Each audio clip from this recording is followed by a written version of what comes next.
বিকল্প নাই। আর দেশের জনগণকে বোকা মনে করা ঠিক না। অনেকে মনে হয় দেশের জনগণ বিএনপি কে ভোট দিলে এটা ভুল হয়ে যাবে। আরে ভাই, এই দেশের জনগণ ৭০-এ ভুল করে নাই, ৭১-এ ভুল করে নাই, ৭৫-এ ভুল করে নাই, ৯০-এ ভুল করে নাই, ২৪-এ ভুল করে নাই। দল বিদেশে কোনো ইউনিট করার কোনো নাই, কোনো তার রাইটই নাই। তো সেটা ভঙ্গ করছে কে? সেটা ভঙ্গ করছে আওয়ামী লীগ। এর জন্য বললাম যে ইলেকশনটা করেন, ইলেকশনটা করে আইনের শাসনটা যাতে থাকে, আইন যাতে কেউ ভঙ্গ করতে না পারে, সে যে যত বড় ক্ষমতাবানই হোক। মন গড়া কথা বললে হবে না। আমি বলে দিলাম যে আপনি ওইখানে ওইখানে এসে যাইতেছে, আপনি ওখানে একটা দুর্ঘটনা ঘটাবেন, তা আপনি হাসিনাকে ঘটাবেন নাকি? ওই হাসিনারা তো আপনি হাসিনা না। আমি বলে দিলেই হবে? কাজে বিএনপির ওই ধরনের বিএনপিকে শোনেন, বিএনপি গত ১৭ বছর শেখ হাসিনা যখন ক্ষমতায় ছিল তখনও এই হাসিনা পর্যন্ত বলছে, আওয়ামী লীগ বলছে, আমাদের বুদ্ধিজীবীরা বা আমাদের যে যারা সুবর্ণোদয় আছে তারাও বলতেছে এই বিএনপি কি করতেছে, এই বিএনপি তো সিরিয়াস আন্দোলন করতে পারে না। কিন্তু তার মানে বিএনপি কখনো তারপরও ফ্যাসিবাদের বিরুদ্ধে লড়াই করছে, কিন্তু তারপরও ডেমোক্রেটিক মুভমেন্টের বাইরে কখনোই যায় নাই বিএনপি। বহুবার চেষ্টা করা হয়েছে। এই যে আজকে আমেরিকান কোর্টে বলি, আজকে কানাডিয়ান কোর্টে বলি, এই আওয়ামী লীগ সে সময় চেষ্টা করেছে বিএনপিকে সন্ত্রাসী দল হিসাবে আখ্যায়িত দেওয়ার জন্য। বাংলাদেশের অভ্যন্তরে বিভিন্ন অন্যান্য, কখনো বামে কখনো ডানে, এক্সট্রিম ডানে বিএনপিকে ঠেলে দেওয়ার চেষ্টা করা হয়েছে।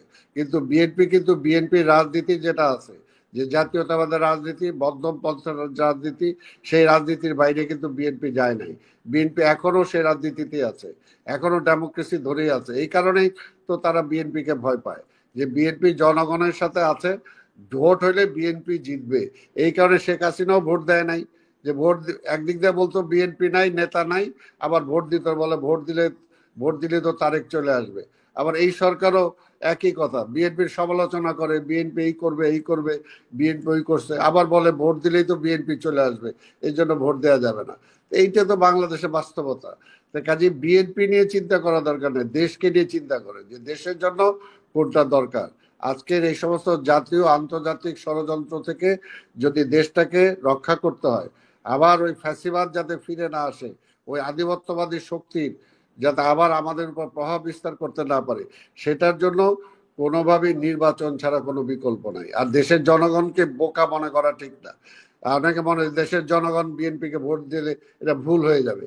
আরে ভাই, এই দেশের জনগণ ৭০-এ ভুল করে নাই, ৭১-এ ভুল করে নাই, ৭৫-এ ভুল করে নাই, ৯০-এ ভুল করে নাই, ২৪-এ ভুল করে নাই। আমরা রাজনীতিবিদরা ভুল করেছি অনেক সময়, কিন্তু জনগণ কখনো ভুল করে নাই। কাজে জনগণের ওই ম্যান্ডেটের উপরে যারা মনে করে যে জনগণ ভুল করবে, তারাই বোকামি করতেছে। কারণ এখানে কয়েকজন ব্যক্তি বা একটা গোষ্ঠীর উপরে দেশের স্বার্থ নির্ভর করে না। দেশের স্বার্থ নির্ভর করে জনগণের উপরে, যে জনগণ এই দেশের মালিক। কাজে মালিকদের কাছে মালিকানা ছেড়ে দেওয়া উচিত। মালিকরাই ডিসাইড করবে যে দেশটা কিভাবে চলবে, কারা চালাবে। এটা নিয়ে অন্য দিয়ে মালিকানা দিয়ে দেওয়া হয়, হস্তান্তর করা হয় না। এই কারণে বলবো যে এটাকে নিয়ে আর রিসার্চ করে লাভ নাই। রিসার্চ না করে নির্বাচনটা কিভাবে করা যায় সেটার জন্য করেন, আর আইনের শাসনটা যেন আসে।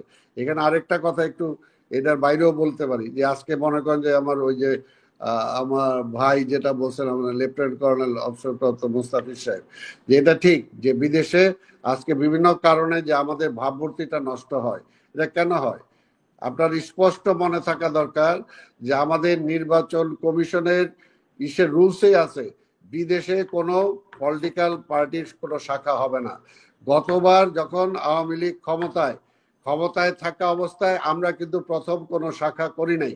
বেগম খালেদা জিয়া কোথাও কোনো শাখা অনুমোদন দেয় নাই, কিন্তু সেই সময় সে প্রধানমন্ত্রী থাকা অবস্থায় সেখানে আওয়ামী লীগের কমিটি আজকে ইউকেতে দিছে, আমেরিকাতে দিছে, অর্থাৎ সে আইনই মানে নাই। সে আজকে আইন না মানার কারণে আজকে বাংলাদেশকে শুধু দেশে না, সারা পৃথিবীতে সংকটে ফেলে দিছে।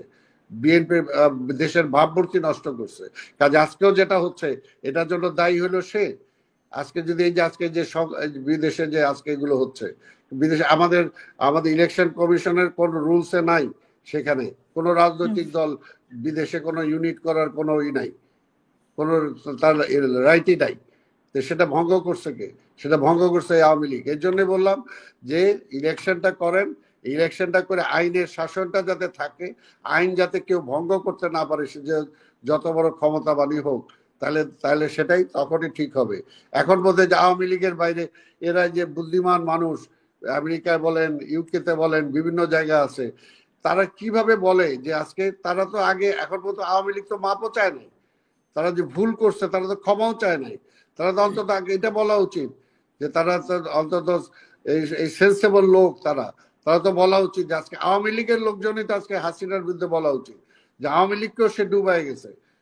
আওয়ামী লীগ না শুধু, আজকে শেখ হাসিনার বাপকেও সে নতুন করে আজকে জনগণের সামনে হেয় করছে, এটার জন্য দায়ী সে।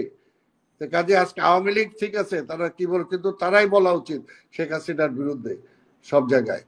কারণ একটা ব্যক্তির জন্য আজকে হোল কান্ট্রি আজকে সাফার করতেছে। আজকে আওয়ামী লীগের যে আজকে এই পরিণতি অন্য কেউ করাইছে, এটা অন্য কেউ করেন। শেখ হাসিনার একগুয়েমির কারণ, শেখ হাসিনা কি আজকে আওয়ামী লীগের একটা রাজনৈতিক দলের প্রেসিডেন্ট হওয়ার পরে সে ফ্যাসিস্ট হয়েছে, সে রাজনীতিবিদ ছিল না, সে আওয়ামী লীগ দিয়ে চলে নাই। ইলেকশনের পরে ঢাকা শহরের পুলিশ কমিশনার বলছে আওয়ামী লীগকে নির্বাচিত করছে নাকি, আমরা করছি। তো সেখানে কি জবাব দিবে আওয়ামী লীগের এরা যারা আজকে বলতে চায়? এর জন্য বললাম যে তারাও তার বিচার চাওয়া উচিত যে আজকে আওয়ামী লীগকে এই পর্যায়ে নিয়ে গেছে, দেশকে এই পর্যায়ে নিয়ে গেছে, আজকে গণতন্ত্রকে শেষ করছে। আমরা 17টা বছর বারবার বলছি যে আপনি গণতন্ত্রটা খায়েন না, গণতন্ত্রটা শুধু বিএনপির জন্য না, গণতন্ত্রটা আওয়ামী লীগের জন্য দরকার, দেশের জন্য দরকার, কিন্তু সেটা সে শুনে নাই। আমরা বারবার বলছি যে আজকে গণতান্ত্রিক ভাবে সরকারে যাওয়ার এবং সরকার থেকে নেমে আসার পথটা আপনি বন্ধ করেন না, কিন্তু সে বন্ধ করে দিছে। কাজে সেই দায়িত্ব তার। আজকে এই পরিণতির জন্য আজকে দায়ী অন্য কেউ না, সে। তো সেই কারণেই বলবো আজকে দেশটাকে আবার যাতে ওই ওই পিছনের দিকে টেনে না নেওয়া যায়, এটার জন্য আজকের এই তত্ত্বাবধায়ক ইন্টারিম গভর্নমেন্টকেও বলবো যে এখানে জেদাজেদি বা রাগের অভিমানের কোনো বিষয় নাই। আজকে একটা পর্যায় থেকে আমরা এই পর্যায়ে আসছি, এখন আমাদের দরকার যাতে আমরা যত তাড়াতাড়ি গণতন্ত্রটা ফিরিয়ে আনতে পারবো, যত তাড়াতাড়ি একটা ইলেকটেড পার্লামেন্ট নিয়ে আসতে পারবো, ইলেকটেড গভর্নমেন্ট নিয়ে আসতে পারবো, আমরা এই ষড়যন্ত্র থেকে বাঁচবো। আর না হলে ষড়যন্ত্র কিন্তু যে কোনো মুহূর্তে আমাদেরকে গ্রাস করবে।